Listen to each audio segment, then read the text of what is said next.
Hello guys, स्वागत है आपका हमारे यूट्यूब चैनल में। मैं चंदन मौर्य उपस्थित हुआ हूँ हाई स्कूल सीबीएसई के 2024 के पेपर के सलूशन के साथ।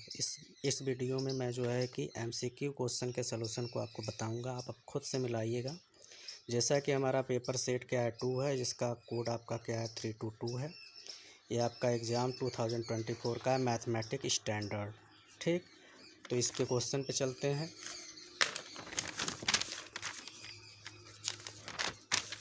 तो जैसा कि क्वेश्चन हमारे पास फर्स्ट क्वेश्चन था आपका कि which term of the AP, जो कि -29, -26, -23 एंड 61 दिया है, वो कि 16 होगा। मतलब कि एपी के सीरीज का कौन सा ऐसा टर्म होगा जो कि 16 होगा। तो जैसा कि हमें फार्मूला पता है कि टी एन इक्वल्स टू क्या होता है, a+n-1 इंटू डी होता है। तो जो हमारा 16 है, इसी को मैं क्या मान लूँगा, टी एन की वैल्यू मान लूँगा। और ए जो हमारा फर्स्ट टर्म होता है -29, और जो है कि n-1 एन की वैल्यू फाइंड करना। और डी की वैल्यू कैसे निकालते हैं, डी की वैल्यू के लिए हमारा क्या करते हैं, सेकंड टर्म से फर्स्ट टर्म को माइनस करते हैं। तो -26 में से माइनस करेंगे -29, तो माइनस प्लस हो जाएगा। मतलब 29 में से 26 को माइनस करेंगे तो हमारी वैल्यू आएगी प्लस में 3। यहाँ पर रख के कैलकुलेट तक करते हैं। -29 इस साइड आएगा, प्लस हो जाएगा n-1 इंटू 3। और 16 एंड 29 को ऐड करेंगे 45 होगा। और ये जो 3 है मल्टीप्लाई में इधर आएगा, डिवाइड करेंगे 15 टाइम में कट गया। और ये जो -1 इस साइड आएगा, प्लस होगा। तो n की वैल्यू 16 हो गया। इसका मतलब कि फर्स्ट का आंसर हमारा क्या होगा, 16 होगा। सेकंड क्वेश्चन में आपके पास फिगर गिवन है और यहाँ पे जो एंगल दिया हुआ वो 65 दे दिया है। हमें फाइंड करना है एंगल क्यू पी टी का मतलब कि यहाँ से लेकर के यहाँ तक। तो सबसे पहले आप क्या करेंगे, इस ट्रायंगल के अंदर के इस एंगल को और इसको फाइंड करेंगे। तो यह हमारा क्या होगा, ट्रायंगल सम प्रॉपर्टी से होगा, क्योंकि ये हमारा ए और ये क्या है, रेडियस है। तो रेडियस मतलब साइड इक्वल हो गया। तो साइड अपोजिट एंगल जो प्रॉपर्टी से हमारा उसके अपोजिट जो एंगल होंगे इक्वल होंगे। तो यहाँ पे हमारा क्या हो जाएगा, 65 + x बराबर 180 एंड ट्रायंगल सम प्रॉपर्टी से x 2x हो जाएगा। और 65 को ट्रांसफ़र करेंगे, 180 में से 65 कटेगा, फिर 115 बचेगा। और इस 2 का डिवाइड करेंगे तो x की वैल्यू आ गया 57.5। अब इस 57.5 को यहाँ पे और यहाँ पे रख लेंगे। अब एक्चुअली ये हमारा क्या टेंजेंट है। टेंजेंट का एंगल हमारा बनता है 90 डिग्री। और इस 90 डिग्री में से जो हमारा 57.5 आया है उसको हम क्या करेंगे, सब्ट्रैक्ट करेंगे तो हमारा एंगल आ रहा है 32.5 डिग्री। इसका मतलब कि ऑप्शन जो डी है सेकंड का करेक्ट होगा। क्वेश्चन नंबर थर्ड पे चलते हैं। थर्ड में हमारे पास क्या दिया है, फिगर दिया हुआ है। फिगर में हमारे पास क्या दिया है, पी ए की वैल्यू 5 दे दिया है।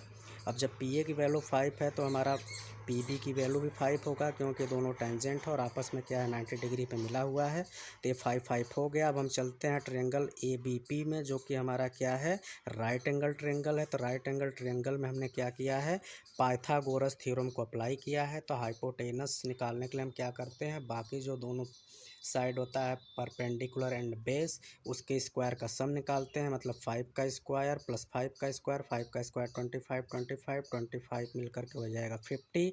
और 50 को हम बाहर निकालेंगे तो 5√2 राइट कर सकते हैं। तो इसका ऑप्शन नंबर हमारा क्या हुआ, बी करेक्ट है। इसके बाद नेक्स्ट क्वेश्चन पे चलते हैं, जो कि क्वेश्चन नंबर हमारे पास 4 है। 4 में भी हमारा क्या है, फिगर दिया हुआ है। फिगर में इसमें हमें बोला है कि आप करेक्ट स्टेटमेंट चूज करिएगा कि कौन हो सकता है। तो इसमें हमारा जो ऑप्शन नंबर सी है वो हमारा करेक्ट है। इसमें आप जो है कि कंग्रुएंस प्रॉपर्टी अप्लाई करके सॉल्व करेंगे तो ये हो जाएगा। बाकी इसका एक्सप्लेनेशन दूसरे वीडियो में आएगा। अब इसके बाद क्वेश्चन नंबर 5 क्या दिया, if the value of each observation and data increase by 2। मतलब कि किसी जो ऑब्जर्वेशन में सारे डाटा दिए हुए और सारे को यदि मैं 2 बढ़ाता हूं तो जो मीडियन होता है उस पर क्या इफेक्ट पड़ेगा। तो मीडियन हमेशा ही 2 वो भी क्या हो जाएगा, इंक्रीज हो जाएगा, क्योंकि सारे ही डाटा हम 2 इंक्रीज कर रहे हैं। तो मीडियन भी हमारा क्या हो जाएगा, 2 इंक्रीज हो जाएगा। तो इसमें आपका ऑप्शन नंबर ए करेक्ट है। क्वेश्चन नंबर 6 पे चलते हैं। हमारे पास गिवन पॉलिनोमियल है 2x² - 9x + 5। तो हमें वैल्यू फाइंड करना α² + β²। तो α² + β² बराबर क्या होता है, अल्फ़ा प्लस बीटा का होल स्क्वायर -2 α β होता है। अब इसमें वैल्यू हम क्या करेंगे, रखेंगे तो हमारा क्या मिलेगा। अब हमें चाहिए अल्फ़ा प्लस बीटा मतलब सम ऑफ जीरोज़। तो सम ऑफ जीरोज़ क्या होता है हमारा, -b/a होता है। तो -b मतलब ये हमारा a होता है, b होता है और c होता है। कंपेयर कराएंगे तो माइनस पहले से, तो माइनस माइनस प्लस हो जाएगा। इसका मतलब कि सम ऑफ जीरो हमारा 9/2 आ जाएगा, क्योंकि ए कोफिशिएंट है 2 है, और प्रोडक्ट ऑफ जीरो हमारा क्या होगा, C/A होता है। सी के जहाँ पे हमारा क्या है 5 है, 5/2। इस वैल्यू को हमने इसमें क्या किया है, पुट किया है। पुट करने पे हम क्या किया है, कैलकुलेशन किए हुए हैं। तो आपका क्या है, अल्फ़ा प्लस बीटा के जहाँ पे 9/2 का स्क्वायर, मतलब 9 का स्क्वायर 81/4 हो जाएगा, और 2 इंटू अल्फ़ा बीटा 5/2, 2 कैंसिल हो गया 5। एलसीएम लेंगे करके 4 5 जा 20 हो जाएगा। तो 81 में से 20 माइनस करेंगे तो बचेगा हमारा 61/4, जो कि ऑप्शन नंबर बी में दिख रहा है। इसका मतलब ये ऑप्शन इसमें करेक्ट होगा। क्वेश्चन नंबर 7 पे चलते हैं। तो मैक्सिमम नंबर ऑफ स्टूडेंट, तो मैक्सिमम नंबर ऑफ स्टूडेंट के लिए हम क्या करते हैं, सबसे पहले डाटा को असेंडिंग ऑर्डर में अरेंज करते हैं। मैक्सिमम के लिए क्या करते हैं, मैक्सिमम कितनी बार आया हुआ है उसके लिए हम क्या फाइंड करते हैं, मोड। इसमें आपका बी ऑप्शन करेक्ट होना चाहिए। क्वेश्चन नंबर 8 में क्या है, इसमें आपका दिया हुआ है 2 इक्वेशन है, एक इक्वेशन यहाँ पे है और एक इक्वेशन यहाँ पे है, और बोला गया है कि इसके हमारे इनफाइनाइट मेनी सोल्यूशन होते हैं। तो इस केस में हमारा क्या होता है, A1/A2 equals to B1/B2 equals to C1/C2 होता है। तो यहाँ से हमने A1 B1 C1 के वैल्यू निकालेंगे, जो कि A1 के वैल्यू 3 है अपान A2 की वैल्यू क्या है 6 है, तो 3/6 हो गया। B1 के जहाँ -1/-K होगा, एंड C1 के जहाँ पे 8/16 हो जाएगा। इससे वैल्यू निकालने के बाद अब इसको मैं कट कर रहा हूँ, तो यहाँ पे हमारा क्या हो गया 1/2, और 8 1 जा 8, 8 2 जा 16, 1/2। ये माइनस माइनस कैंसिल हो गया, यहाँ पे हमारा बच रहा है 1/K। तो यहाँ मतलब कि सारे में नीचे 2 आ रहा है, और इसमें हमारा क्या आ रहा है K है। तो K के जहाँ पे ऐसा क्या वैल्यू रखेंगे कि इक्वल हो जाएगा, तो K के जहाँ पे हमको 2 लेना पड़ेगा। इसका मतलब कि इसका ऑप्शन नंबर बी करेक्ट होगा। नेक्स्ट क्वेश्चन पे चलते हैं। तो नेक्स्ट क्वेश्चन आपका क्या है, क्वेश्चन नंबर 9 है। 9 को मैंने सॉल्व किया हुआ है। इसमें एक्चुअली क्या है, इसमें बोला गया है कि एक पॉइंट है, 2 पॉइंट है, दोनों पॉइंट को एक दूसरी पॉइंट जो है उसको 5:2 में कट करती है, तो उसके कोऑर्डिनेट क्या होंगे। तो यहाँ पे सेक्शन में डिवाइड कर रहा है, तो यहाँ पे सेक्शन फार्मूला अप्लाई होगा। सेक्शन फार्मूला हमारा क्या होता है, mx2 + nx1 अपान m+n, और दूसरा क्या होता है my2 + ny1 अपान m+n। इसमें हमने वैल्यू को ले करके सॉल्व किया है। ए पॉइंट का हमारा कोऑर्डिनेट x1 y1 होगा, ये हमारा x2 y2 होगा। ये हमारा रेशियो में है, तो पहला हमारा m की वैल्यू होता है, दूसरा n की वैल्यू होता है। इसमें रख के हमने कैलकुलेट किया, तो इसका कोऑर्डिनेट हमारा 13/70 आ रहा है, जो कि ऑप्शन नंबर सी में मिल रहा है। इसका मतलब ये हमारा करेक्ट होगा। नेक्स्ट क्वेश्चन हमारा क्या है, 10 है। 10 में क्या दिया हुआ है कि एक बॉक्स है जिसमें कार्ड कंटेन है, जहाँ पे नंबर हमारा 6 to 65 है। तो इसके बीच में से हम रैंडमली ड्रा करते हैं, तो हमको प्रोबेबिलिटी फाइंड करना है कि उस कार्ड से जो नंबर गिर रहा है वो हमारा परफेक्ट स्क्वायर होना चाहिए। तो परफेक्ट स्क्वायर मतलब 6 और 55 के जो बीच में परफेक्ट स्क्वायर होंगे क्या होंगे, 9 होंगे, 16 होंगे, 25 होंगे, 36 होंगे एंड 49 होंगे। तो कितने सारे आ रहे हैं, 1 2 3 4 5। तो 5 हमारा ऊपर होना चाहिए, और इसके बीच में हमारे नंबर कितना हो रहे हैं, इसका डिफरेंस निकालेंगे, आएगा 49। इसका मतलब कि हमारा 5/49 इस क्वेश्चन का आंसर करेक्ट होगा। नेक्स्ट क्वेश्चन आपका 11 है। 11 में आपका है 2 डाइस है। 2 डाइस को हम रोल टुगेदर करने हैं, तो प्रोबेबिलिटी, तो यहाँ पे जब 2 डाइस हो जाता है तो सीधे सीधे हमारा जो टोटल आउटकम होता है वो हमारा याद कर लेना पड़ता है 36। और 36, और इसमें बोला है कि जो 36 आ रहा है उस पर, और उसके जो ऊपर आने वाले नंबर उनका सम हमेशा ही क्या हो, मोर देन 10 होती है। हमेशा सिर्फ और सिर्फ 3 ही कंडीशन होता है। तो 3/36 करेंगे तो कट करेंगे तो 1/12 आएगा। इसका मतलब इसमें आपका 1/12 करेक्ट आंसर होगा। नेक्स्ट क्वेश्चन में क्या है, आपका गिवन इक्वेशन दिस है, और इसमें बोला गया है कि आप x की वैल्यू 2 रखिए और वैल्यू फाइंड करिए k का। तो यहाँ पे वैल्यू रख करके कैलकुलेट किया गया है।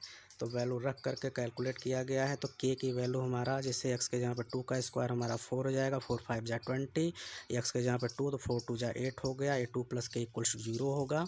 और 20 में से 8 हमने कट कर दिया, बच गया हमारा 12, और 12 2 मिलाएंगे तो 14 आएगा, और 14 + k है, 14 को ट्रांसफ़र करेंगे तो पॉजिटिव है तो दे जाएगा नेगेटिव होगा। इसका मतलब k की वैल्यू हमारा क्या होगा, -14 होगा। इसका मतलब इसमें हमारा ऑप्शन नंबर डी करेक्ट होगा।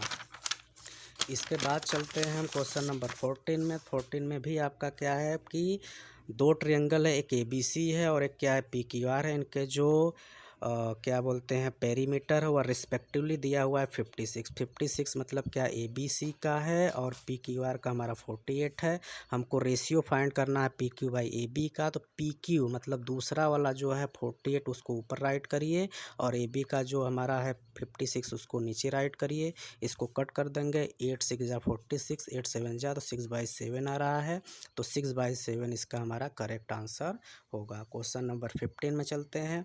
तो सम ऑफ फर्स्ट 20 नेचुरल नंबर हमें पता है कि क्या होता है, 1 से लेकर के स्टार्ट होता है। तो 1 से हमारा 200 तक, तो 200 हमारे सारे नंबर्स हो जाएंगे, उसका सम निकालना है। तो हमें अरिथमेटिक प्रोग्रेशन में पता है कि जो फर्स्ट नंबर और लास्ट नंबर गिवन रहता है तो उसका जो सम होता है SN होता है, उसको हम n/2 a+l से निकालते हैं। यहाँ n की वैल्यू 200 लेंगे, 1 2, और a की वैल्यू हमारा 1 होगा और लास्ट टर्म जो होगा 200 होगा। 8 करेंगे 201 आएगा और मल्टीप्लाई करेंगे तो 20100 आएगा। इसका मतलब इसमें आपका ऑप्शन नंबर सी करेक्ट होगा। क्वेश्चन नंबर 16 में आपका क्या है, फार्मूला हमारा क्या होता है, product of two numbers equals to LCM into SCF होता है। इसमें आपका जो दो ब्रैकेट में नंबर दिया हुआ है नंबर है, तो इसको राइट करेंगे 2520 इंटू 6600। यहाँ पे LCM की वैल्यू आपके पास दिया हुआ है A, तो LCM के यहाँ पे ये रखा गया है, और HCF की वैल्यू यहाँ पे 40 है तो 40 रखा गया है। इसका मतलब कि यहाँ पे हमको K की वैल्यू फाइंड करनी है, तो ये हमारा इसी तरह प्रोडक्ट में रहेगा और ये 252 इंटू 40 इधर डिवाइड में आएगा। इस 0 से 0 कट गया, 250 से 252 कट गया, बच्चा हमारा जो नंबर 4 से कट जाएगा 1650। इसका मतलब जो क्वेश्चन नंबर 16 का आंसर होगा हमारा 1650 होगा। क्वेश्चन नंबर 17 में चलते हैं। तो इसमें आपका मिड पॉइंट थ्योरम अप्लाई होगा, जिसमें आपका क्या होता है AD, जैसे इस तरीके से क्वेश्चन है। तो इसमें आपका क्या होता है AD/DE बराबर हो जाता है AB अपान BC के। तो AD की वैल्यू हमारे पास 5 दिया हुआ है, D हमको क्या करना है निकालना है, और AB A से B तक पूरा मतलब 5 एंड 2.5 डिस्टेंस को ऐड करेंगे तो हमारा 7.5 आ जाएगा अपान BC जो कि 12 है। D निकालना, D को उधर भेज दिया और 5 इंटू 12 हो गया अपान 7.5। नीचे डेसिमल को रिमूव करने के लिए 10 का मल्टीप्लाई करेंगे और कैलकुलेट करेंगे। तो कैलकुलेट करने के बाद ही हमारा आ जा रहा है 4 2 जा 8। इसका मतलब कि इसमें आपका जो ऑप्शन नंबर C है वह करेक्ट होगा। नेक्स्ट क्वेश्चन आपका क्या है कि रेक्टेंगल है जिसके वर्टिसेज आपका इस तरीके से दिया हुआ है चारों, और इसमें से हमें जो उसके डायगोनल है उसका लेंथ फाइंड करना है। तो यहाँ पे हमने प्लॉट किया हुआ है, तो इस तरीके से हमारा रेक्टेंगल बन गया। और यहाँ 0 से -3 इसका मतलब यहाँ से यहाँ तक का जो डिस्टेंस होगा वो हमारा 3 होगा। ये हमारा 4 ऊपर गया हुआ है, डायगोनल यहाँ पे राइट एंगल ही होगा। ये हमारा अब इसमें अप्लाई करेंगे पाइथागोरस थ्योरम हाइपोटेनस निकालने के लिए। परपेंडिकुलर का स्क्वायर प्लस बेस का स्क्वायर करेंगे तो बेस का स्क्वायर 3 का स्क्वायर 9 है, 4 का स्क्वायर 16 है, 8 करेंगे 25 आएगा जो कि 5 का परफेक्ट स्क्वायर होता है। इसका मतलब कि इसमें आपका जो डायगोनल होगा उसका वैल्यू होगा 5 यूनिट। इसका मतलब इसमें आपका ऑप्शन नंबर A करेक्ट होगा। इसके बाद चलते हैं असर्शन एंड रीजन क्वेश्चन में। इसमें आपका दिया हुआ है क्वेश्चन नंबर 19 में आपका दिया है 2 क्यूब को यदि हम पास पास सटा देते हैं, जैसे आपके पास एक क्यूब A है और एक क्यूब A है, इसको हमने सटा दिया। इसके साइड जो 10 है मिल करके इसका जो लेंथ होगा, लेंथ हमारा हो जाएगा 20, बेस हमारा 10 ही होगा और हाइट भी क्या होगा 10 होगा। इसके अकॉर्डिंग यदि मैं कैलकुलेशन करूँगा, कैलकुलेशन आपका क्या है, इसको बनाने के बाद एक क्यूबाइड हो गया तो उसका TSA का फार्मूला हमारा होता है 2LB + BH + HL। इसमें रख के यदि हम कैलकुलेट करेंगे तो उसकी वैल्यू आ रहा है 1000, यहाँ पे 1200 दिया हुआ है। इसका मतलब कि हमारा जो एसर्शन है वह गलत दिया हुआ है। और ये हमारा क्या है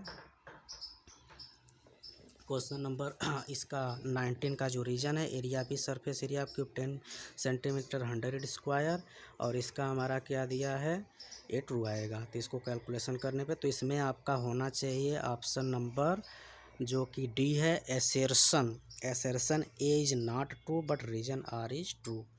क्वेश्चन नंबर 20 है। 20 में आपका दिया हुआ है कि साइन A की वैल्यू 1/3 दिया है तो कास A की वैल्यू इतना होगा, और दूसरा रीजन में दिया है कि थीटा के प्रत्येक एंगल के लिए जो sine square theta plus cos square theta उसकी वैल्यू 1 होती है। तो हमें एक फार्मूला पता है, क्या पता है कि sine square A plus cos square A बराबर 1 होता है। इसको मैं लिख सकता हूँ cos square A equals to 1 minus sine square A. Sine A के जहाँ पे 1/3 रखूँगा, इसका स्क्वायर है तो स्क्वायर कर दूंगा। 1/3 का स्क्वायर 1/9, 9 का मल्टीप्लाई करेंगे, 9 में से 1 कटेगा 8/9। इसको मैं राइट कर सकता हूँ, क्या राइट कर सकता हूँ, 2√2, क्योंकि अंदर जाएगा 2×2 = 4 हो जाएगा, 4√2 हो जाएगा, क्योंकि यहाँ पे स्क्वायर रूट लेना है तो इसका वैल्यू आ रहा है 2√2/3 जो कि यहाँ पे दिया हुआ है। इसका मतलब कि हमारा जो एसेर्शन है वह क्या है, करेक्ट दिया है। और दूसरा देखते हैं रीजन।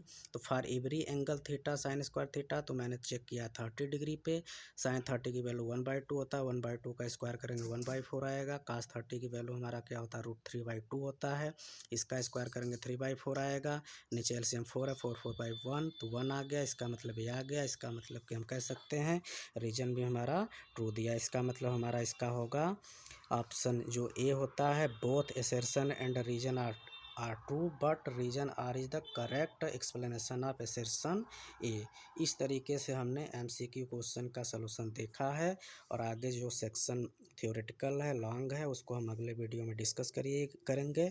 तो आप लोग मिलाइए कि आपका कितने सारे एमसीक्यू करेक्ट हुए हैं। वीडियो को लाइक करिएगा, सब्सक्राइब करिएगा। Thank you.